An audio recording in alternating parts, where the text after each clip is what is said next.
Peace plans with his ultimatum to Iraq to withdraw its troops from Kuwait by 6 o'clock tomorrow morning New Zealand time.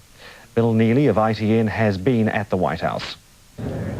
A dramatic ultimatum, and through the doors of the White House Oval Office, dramatic scenes. The President with his war cabinet, the last-minute consultations with allies, setting a deadline for withdrawal. In this office, he'd spoken for half an hour to President Gorbachev and raised serious concerns about the peace plan. A rush of activity now as the coalition response was readied. His notes discarded, the President prepared to issue Saddam the final challenge. The Iraqis had appeared to offer an unconditional withdrawal. Not so, said the President. The statement promised unconditional Iraqi withdrawal from Kuwait only to set forth a number of conditions. And needless to say, any conditions would be unacceptable to the international coalition and would not be in compliance with the United Nations Security Council Resolution 660's demand for immediate and unconditional withdrawal. Then, with barely suppressed anger, the President revealed a more urgent reason to confront Saddam. We learned this morning that Saddam has now launched a scorched earth policy against Kuwait, anticipating perhaps that he will now be forced to leave. He is wantonly setting fires to and destroying the oil wells, the oil tanks, the export terminals, and other installations of that small country. Indeed, they are destroying the entire oil production system of Kuwait. It is now time, said Mr. Bush, to tell Iraq exactly what is required if a ground war is to be avoided. The coalition will give Saddam Hussein until noon Saturday to do what he must do. Begin his immediate and unconditional withdrawal from Kuwait. We must hear publicly and authoritatively his acceptance of these terms.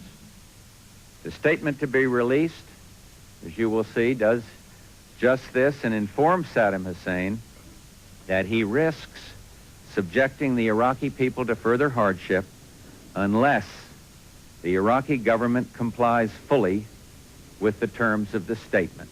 Right now. Thank you very much. Saddam Hussein has less than 24 hours to begin a withdrawal. This is a president determined to drive him out with no conditions, with no rewards, defeated. First oil wells were set on fire. Jeremy Thompson reports. Exclusive nighttime pictures shot by ITN on the border show fires burning on the horizon deep inside Kuwait. It's believed to be the first evidence of Saddam's scorched earth campaign.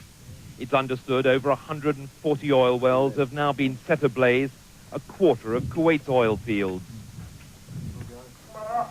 For Kuwaitis, it's been a confusing and disturbing day. Amid all the political uncertainty, most have spent the Muslim prayer day seeking guidance on the future of their country. Even that was disrupted by President Bush's revelation about the latest damage inflicted on Kuwait.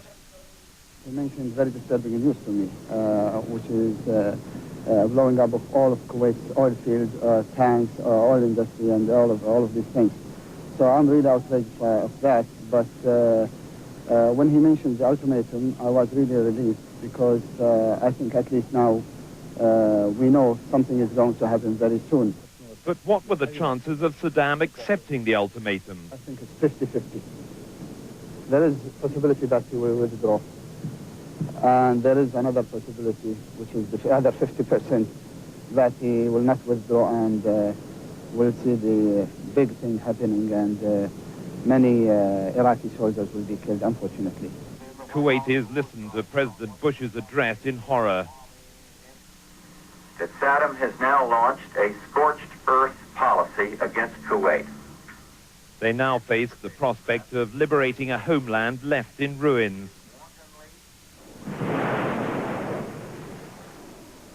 Meanwhile, artillery was blazing just as fiercely along the border as the Allies kept up their political pressure through military might. In the countdown to the ultimatum, They seemed determined to sap the strength of Saddam's army in case it was the last chance.